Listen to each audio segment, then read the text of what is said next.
Gracias, Delia, por la lectura bíblica. Le damos gracias al Señor por tener un día más en la casa del Señor para aprender de su palabra y para continuar creciendo en ella. Y le damos gracias al Señor, ¿verdad? Porque la teniente puede estar con nosotros en el día de hoy. En la mañana de hoy vamos a estar viendo Colosenses capítulo 1, versículos del 1 al 14. Y es una nueva serie. La serie se llama Conexiones, y vamos a estar tomando el libro de Colosenses y lo vamos a estar desglosando en diferentes sermones. Son 4 y espero que sea de gran bendición para cada uno de nosotros. Va a ser algo práctico, tiene mucho contenido y lo vamos a hacer lo más práctico posible. Y vamos a estar evaluando, ¿verdad?, nuestro concepto de Dios, conocer quién es Él, quiénes somos nosotros a través de la obra de Jesús y cómo eso se ve o se traslada, ¿verdad?, a nuestros hogares y a nuestra familia. Y el nombre de la serie se llama Conexiones. ¿Y qué pensamos cuando pensamos o escuchamos la palabra conexiones? ¿Qué se nos viene a la mente? ¿Verdad?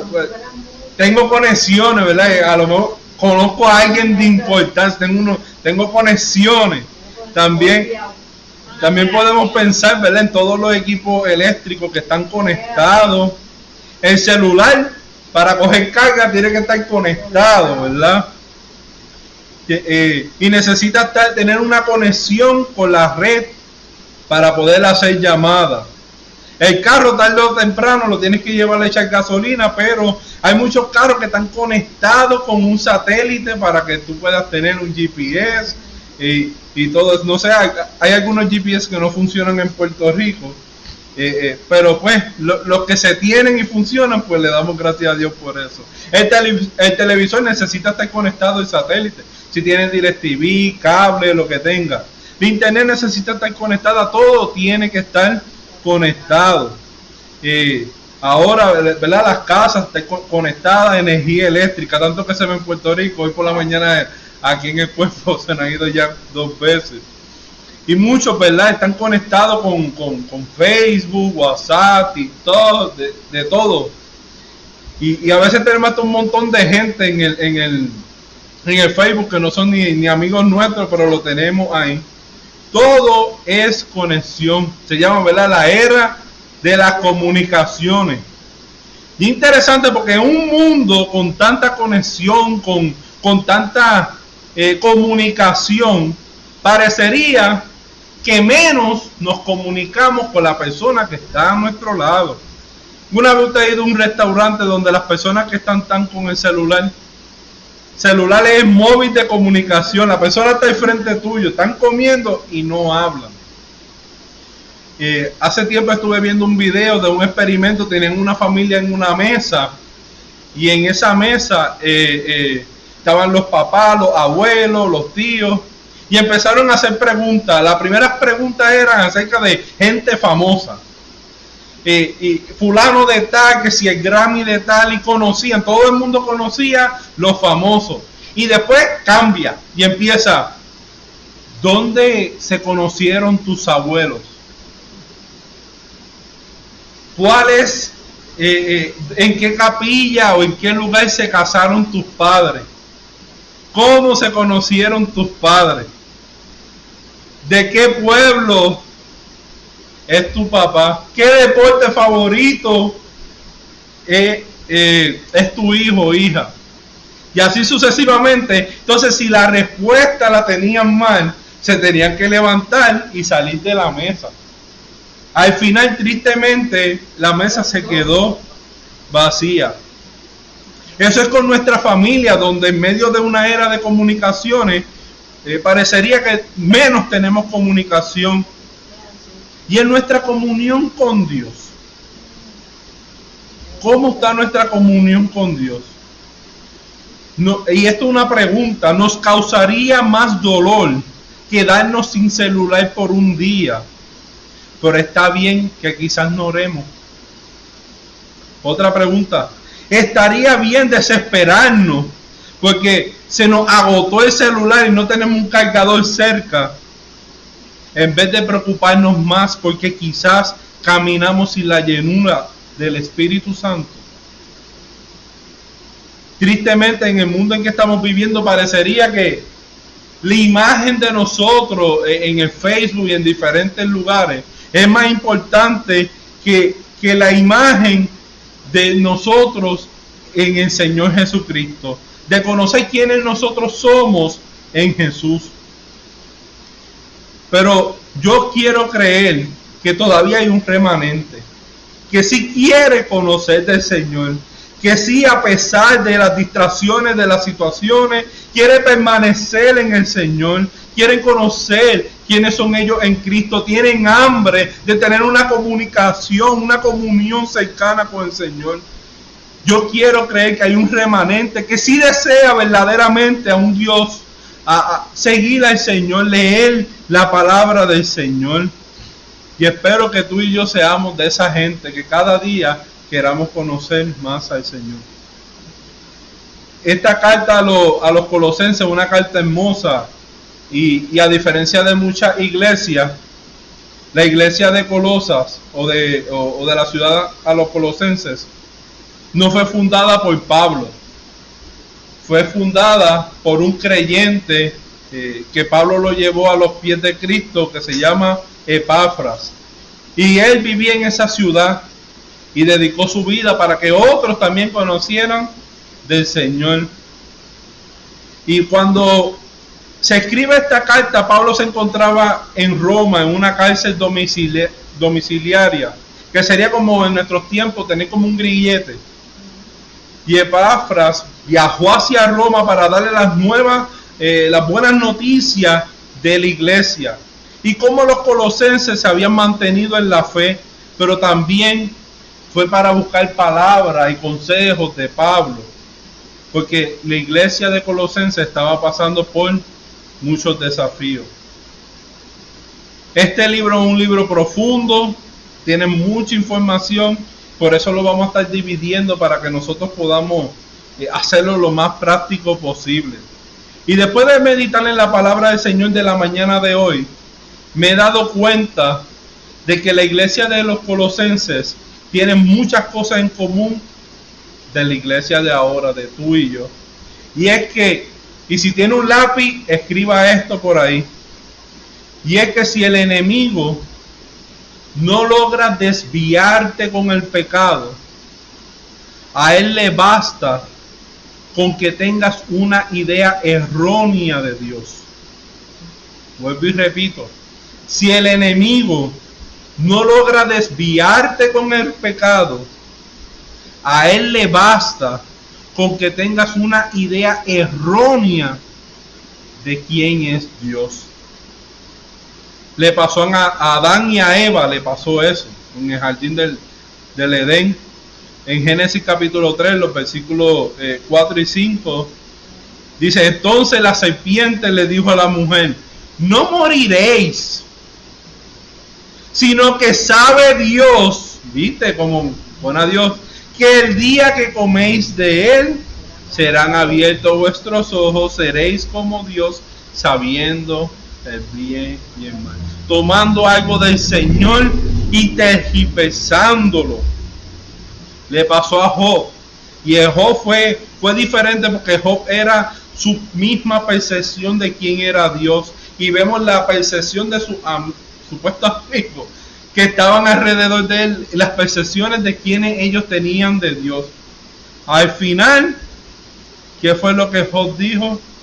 De oídas te había oído, mas ahora mis ojos te ven. Y no lo dejemos en el versículo 5. Vamos a agregar, por favor, amado hermano, el versículo 6. Por eso me aborrezco y me arrepiento en polvo y ceniza. El enemigo de las almas quiso también utilizar la misma estrategia con Jesús. Cuando Jesús fue llevado al desierto y el enemigo lo tentó, en Mateo capítulo 4, versículos de 5 al 7, dice así: entonces el diablo lo llevó a la santa ciudad y le puso sobre el pináculo del templo y le dijo: si eres hijo de Dios, échate abajo, porque escrito está. Mira cómo coge la escritura y la tuerce para provocar una acción. Porque escrito está: a sus ángeles mandará cerca de ti, en sus manos te sostendrán para que no tropieces con tu pie en piedra. Jesús le dijo: escrito está también, no tentarás al Señor tu Dios. Interesante cuando uno lee esto más y más y más y lo intenta comparar con lo que nosotros estamos viviendo ahora, cómo se tuerce la palabra del Señor para crear una reacción que está lejos de quién es el Señor. Podemos mirar este pasaje bíblico y podemos pensar quizá en el Evangelio de la prosperidad. En el Evangelio de la prosperidad. Y podemos mirar esto. Imagínense que ustedes tengan a alguien, ¿verdad? Un familiar de usted o a alguien, un amigo, que usted tenga una situación y la hable, o el amigo donde usted acerca que tiene miedo de hacer algo y usted le cita estos versículos bíblicos. No, Delia, tengo una situación, esto es un ejemplo, ¿verdad? Tengo una situación, tengo miedo, no sé, y dice: meta mano, porque escrito está. Meta mano, porque escrito está: a sus ángeles mandará cerca de ti, en sus manos el Señor te va a sostener para que no tropiece en tu pie en piedra. Cualquiera diría: la suena. El Evangelio de la prosperidad. Ay, Señor, como el enemigo tuerce la escritura para provocar una reacción lejana a lo que es la realidad del carácter del Señor. Así que si eso pasa, ¿cómo vamos a responder? Escrito también está. No te está, Señor, tu Dios. Si fuéramos a poner un ejemplo, una ilustración de esto, es como si nosotros tuviéramos un carro deportivo. Imagínese un carro que a usted le gustaría tener y nuevo de paquete, usted lo compra, se monta en el asiento, se pone el cinturón, tiene música, tiene las luces, tiene todo. Ahora, el cristal está pintado de gris. Tiene todo, tiene motor, tiene gasolina, tiene todos los power. Carro último modelo, pero el cristal está pintado de gris. ¿Cómo va a guiar un carro deportivo? Pero ¿cómo lo va a usar? ¿Ah? ¿Cómo va a reaccionar a los peligros? ¿Qué va a pasar, verdad? Tomando decisiones, ¿verdad? Estoy bien, estoy mal, escucho las bocinas, ¿cómo voy? La inseguridad que vamos a tener. Un carro último modelo, pero el cristal está pintado de gris. Lo mismo pasa en nuestra vida espiritual. Podemos venir a la iglesia, ¿verdad? Tener todos los accesorios, Biblia en mano, una Biblia con comentario bíblico, con mapitas, con todo. Podemos tener todo eso. Pero si nuestra visión de Dios está errada, no podemos continuar hacia el frente. No podemos continuar caminando en una dirección correcta. No podemos dar fruto. Porque el fruto viene del árbol y el árbol es Cristo. Y si nuestra visión de Dios está errada, ¿cómo vamos a dar fruto? Entre más nosotros conocemos del Señor, mediante la palabra del Señor y no nuestra experiencia. Me ha pasado, ¿verdad? Escuchando otros testimonios, que a veces leen la persona, ponen al Señor como Padre, ¿verdad? Como Padre. Y hay muchas personas que quizás no tuvieron una buena relación con su papá, nunca vieron a un papá amoroso. Y cogen esa experiencia y se la aplican al Señor. Y el Señor es todo lo contrario. El Señor sí es un Dios de amor, sí es un Dios con nueva misericordia, sí es un Dios que dio a su Hijo para morir por cada uno de nosotros. Y a veces tenemos esa visión errada de nuestra experiencia y se la aplicamos a Dios y tenemos la visión errada de quién es Él. O sea, por darle un ejemplo, nuestra fuente de quién es Dios debe de provenir de la palabra del Señor. La palabra del Señor es quien nos dice quién es Él. Y es interesante, hablando acerca del fruto, ¿verdad? De los frutos, porque Epafras fue el fruto del trabajo de ¿quién? De Pablo, quien lo llevó a los pies de Cristo. Y ahora ese fruto fue el que fue a la iglesia de Colosenses a través de su vida. Versículos 6 al 8, dice así: este evangelio está dando ¿qué? Fruto y creciendo en todo el mundo, como también ha sucedido entre ustedes desde el día en que supieron de qué, de la gracia de Dios y la comprensión plenamente. Así lo aprendieron de Epafras, nuestro querido colaborador y fiel servidor de Cristo, para el bien de ustedes. Fue Él quien nos contó del amor que tienen en el Espíritu. Ellos como iglesia estuvieron enfrentando diferentes tentaciones en el contexto que ellos estaban en ese tiempo. No podemos olvidarnos de la inmoralidad sexual que había cuando iban a adorar en los templos de Afrodita, las festividades. Hay documentos históricos que los romanos hacían fiestas de comida y bebida y ellos hasta vomitar, ellos comían hasta vomitar para hacer espacio para volver a comer. Así de bárbaro era eso.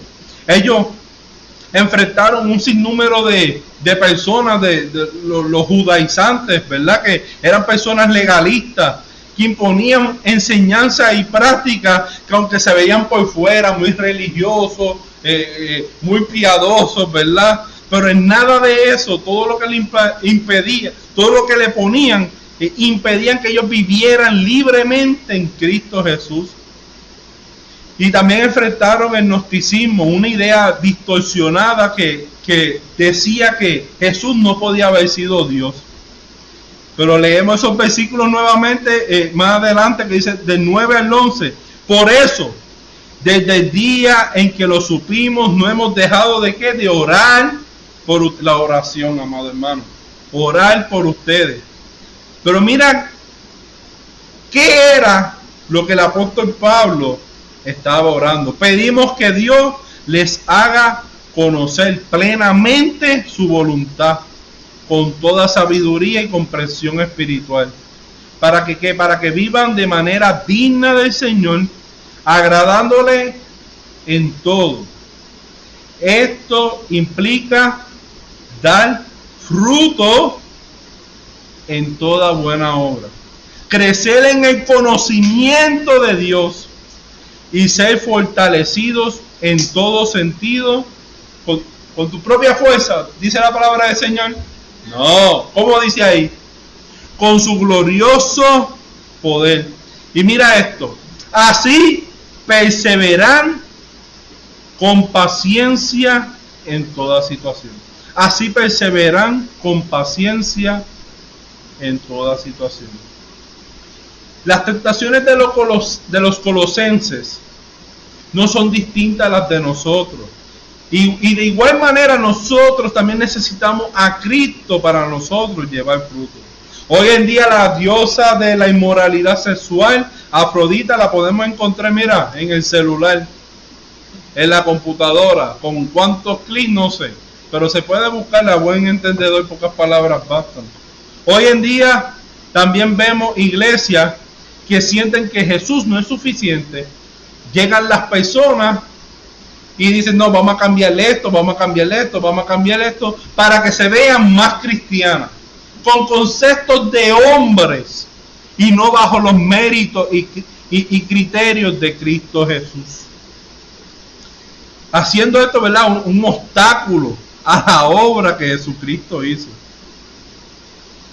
Y la palabra de Dios nos dice, por sus frutos los conoceréis. La pregunta es si nos conocen por nuestros frutos.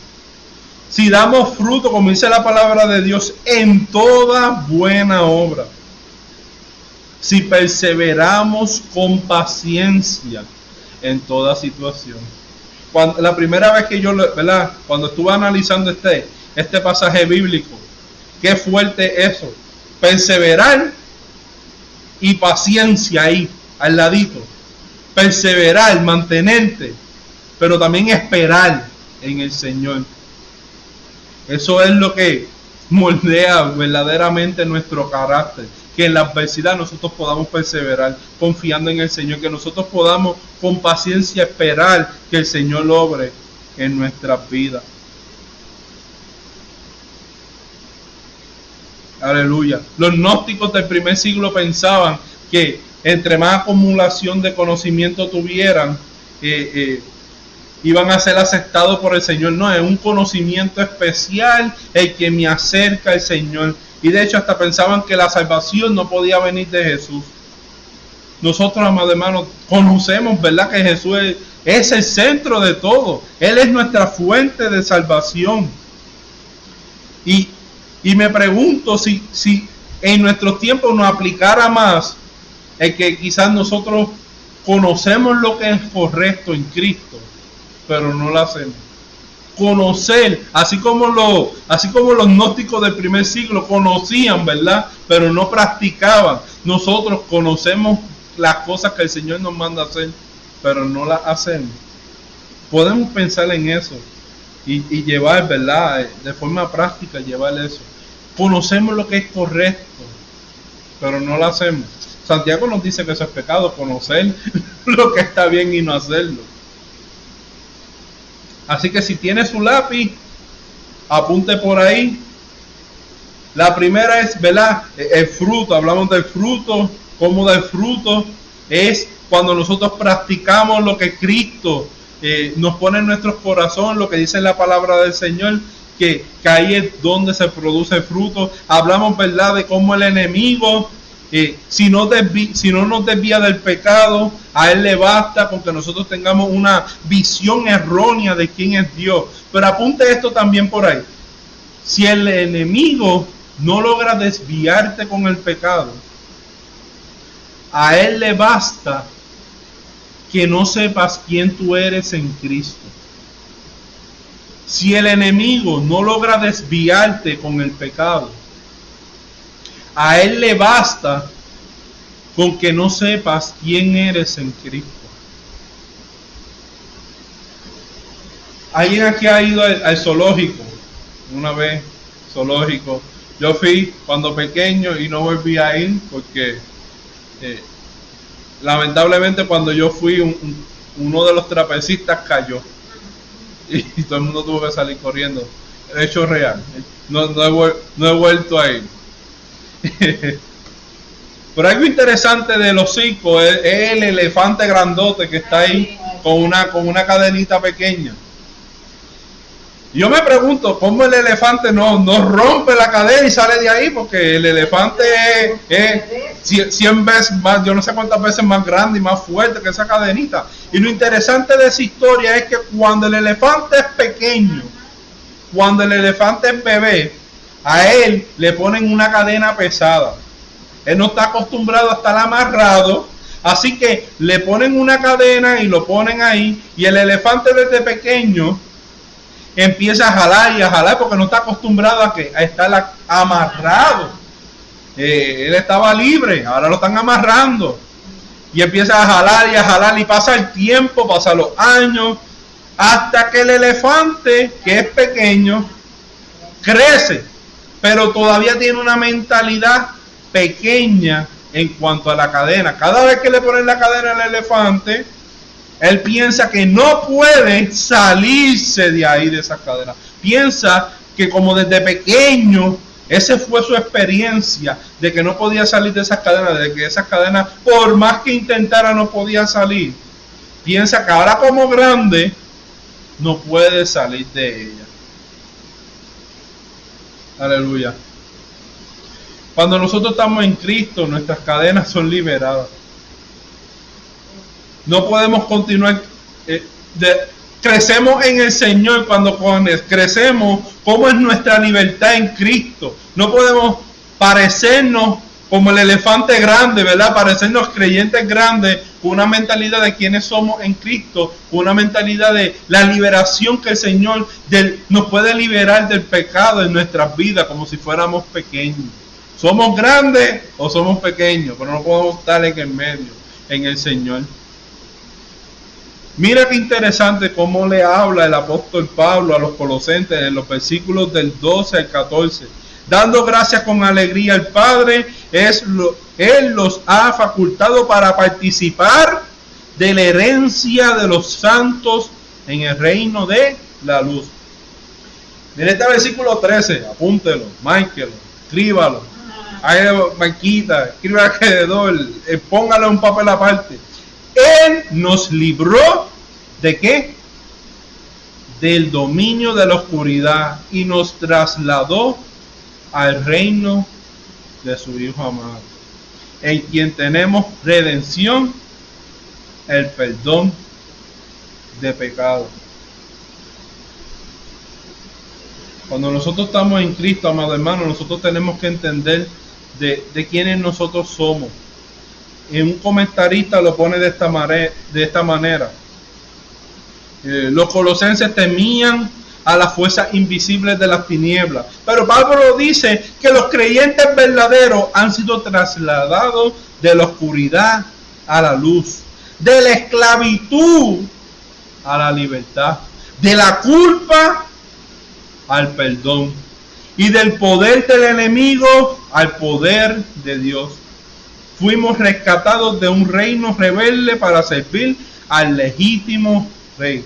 Nos hizo aptos para participar de su herencia. Nos hizo sus hijos y nos trasladó al reino. Con su sangre compró nuestra libertad del pecado y del juicio. Perdonó todos nuestros pecados. ¿En qué área de nuestras vidas quizás todavía somos como un elefante pequeño que vive encadenado y luchando? Pero ¿en qué área de nuestra vida somos como ese grande, elefante grande, que Jesús ya nos libertó, pero todavía estamos ahí amarrados y atados? El Señor nos llama a ser personas separadas para Él, para cumplir sus propósitos. Y no podemos hacer eso si todavía estamos encadenados en áreas que el Señor ya nos liberó. Por eso es que al enemigo le conviene que tú ni yo conozcamos quiénes somos en Cristo. En Semana Santa estuvimos viendo la película, ¿verdad? De Guys Not Dead, la 1. Y se acuerdan de la señora mayor, la que le hablaba, que estaba subido. Me gustaría citar lo que estaba sucediendo. El hijo que ella no conoce porque ella tiene Alzheimer, viene y le dice: tú oraste y creíste toda tu vida, nunca hiciste nada malo, tú eres la persona más amable que he conocido. Y el mismo hijo dice: yo soy cruel, tú tienes demencia, le dice el hijo a la mamá, y él dice: mi vida es perfecta, explícame eso a mí. Entonces la señora, en medio de su Alzheimer y todo, viene y le contesta: muchas veces el enemigo permite que las personas vivan cómodas porque no quieren que vayan a Dios. El pecado es como una prisión, excepto que se siente bien y es cómoda, y no sienten la necesidad de salir. Las puertas de la cárcel están completamente abiertas hasta que un día el tiempo se acaba y las puertas se cierran porque es muy tarde. Entonces, interesante, porque en la misma película la señora mayor, ¿verdad? Tiene Alzheimer. Entonces se le mira al hijo, que ya no sabe que es el hijo, y viene y le pregunta: ¿quién tú me dijiste quién tú eras? Y el hijo se queda, ¿verdad?, pasmado de eso. En esta mañana Amado hermano, en esta mañana pensemos acerca del fruto. Pensemos acerca de cómo está nuestro cristal espiritual. Nuestra visión de Dios es correcta. Nosotros decimos muchas veces, Dios es bueno. Y a veces pienso que la gente dice, Dios es bueno, pero el punto es, Dios es bueno porque contesta mis oraciones. Dios es bueno porque me da esto, porque me da lo otro. Y la realidad del asunto, Dios es amor, Dios es bueno, no por lo que nosotros podamos coger del Señor, sino porque esa es su esencia, ese es su carácter, ese es quién es Dios. Muchas veces, ¿verdad? Nuestro cristal tiene cosas que quizás afecten nuestra relación con el Señor, porque no vemos al Señor tal como es Él. Esta mañana yo pienso que sería un momento muy bonito en que nosotros podamos ponerle nuestra visión, lo que nosotros creemos del Señor, y que el Señor corrija nuestras vidas y que nos ayude a crecer. Para eso son las clases de discipulado los jueves, para que nos ayude a crecer. También para que nosotros podamos continuamente conocer quiénes nosotros somos en Cristo. Eso es algo que lo podemos conocer bíblicamente, pero en práctica se nos lleva toda una vida. Podemos estar fuerte en una área, un poco más débil en otra, pero el Señor nos ayuda en cada una de ellas a conocer y a practicar quiénes nosotros somos en Cristo Jesús. El Señor, ¿verdad? Lo repito muchas veces, Jesucristo no murió en la cruz simplemente para morir por nuestros pecados. Sí, Él hizo eso, pero también murió en la cruz para que nosotros cada día también podamos pasar tiempo y tener una comunión con el Padre. Y en esta mañana comenzamos, ¿verdad? Hablando acerca de las conexiones, acerca de las comunicaciones. Y en esta mañana yo, ¿verdad?, pienso que el Señor también nos está llamando a nosotros, a comunicarnos con nosotros, a pasar tiempo con nosotros. La pregunta es cómo nosotros vamos a responder. Iremos ante su presencia, aceptaremos pasar tiempo con Él. El Señor nos está llamando, ¿cómo nosotros responderemos? Voy a estar poniendo una alabanza que habla, ¿verdad?, de rendirnos al Señor. Todo a Cristo yo me rindo. Pueden tomar tiempo de venir al altar, de estar ahí en su silla, pero no pierda el tiempo de pasar tiempo con el Señor, de entrar en su presencia y tener una comunión con Él.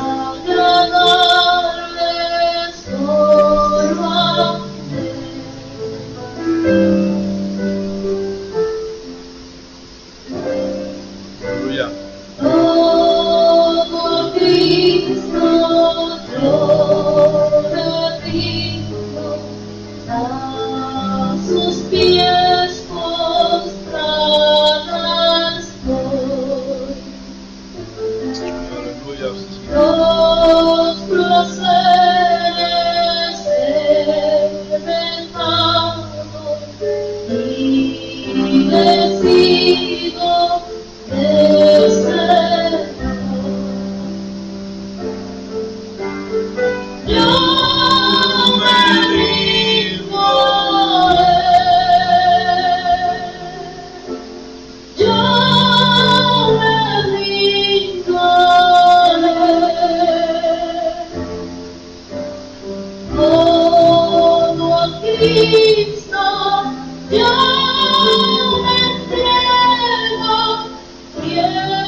Aleluya.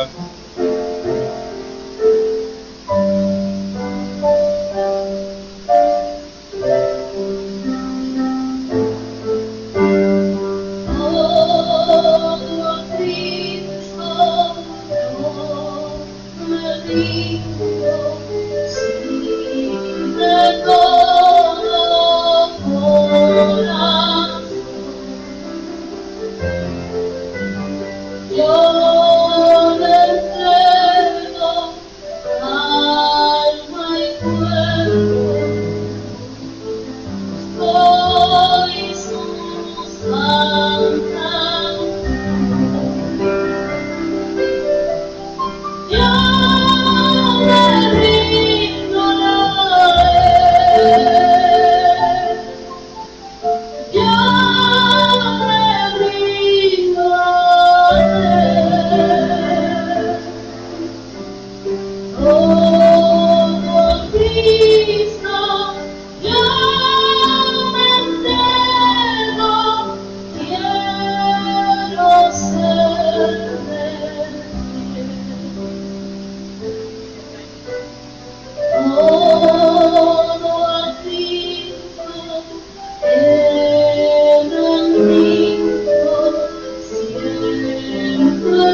Aleluya, Padre Santo, en esta mañana, Señor, venimos delante de tu presencia, Padre Santo, y te pedimos, Señor Jesús, que cada día, Padre Santo, nosotros, Padre Santo, podamos llevar fruto en toda buena obra, Señor, que nosotros podamos perseverar, y no solamente perseverar, sino también esperar en ti, Señor. Te pedimos, Señor, que cada día nosotros podamos tener una visión clara de quién tú eres, Señor. Quita todo aquello de nuestro pasado que impide, Señor, nosotros conocerte verdaderamente por quién tú eres, Señor. Queremos agradarte solamente a ti, Señor. Queremos entregarnos, Señor, entregarnos completo a ti, Padre Santo. Te pedimos, Señor, que tú nos ayudes, Padre Santo, a medida que conocemos quién realmente eres tú, Señor, que nosotros también en ti podamos conocer quién realmente somos nosotros, Señor. Porque solamente en ti conocemos los propósitos de nuestras vidas, Padre Santo. Ayúdanos, Señor, a que nosotros cada día conozcamos más de ti, Señor. Para que cada día nosotros conozcamos, Señor, quiénes nosotros somos en Cristo, Señor. Ayúdanos, Padre Santo, a que estas cosas no solamente sean conocimientos, Señor, como los gnósticos, Padre Santo, sino que nosotros podamos ponerlo en práctica y vivir, Señor, las verdades bíblicas, Señor, de quién tú eres, Señor. Te pido, Señor, por esta serie, Señor, para que, ya que hemos comenzado, Señor, podamos continuar creciendo, Señor, para que podamos continuar entrando más, Señor, en tu presencia y podamos conocer, Señor, esta hermosa carta a los colosenses, Señor. Gracias, Señor, porque tú usaste a un servidor humilde como Epafras, Señor, para fundar esta iglesia, Señor. Úsanos a cada uno de nosotros, Señor. Úsanos a cada uno de nosotros, Señor. Y te damos gracias, Señor, por quien tú eres. En el nombre poderoso de Jesús. Amén.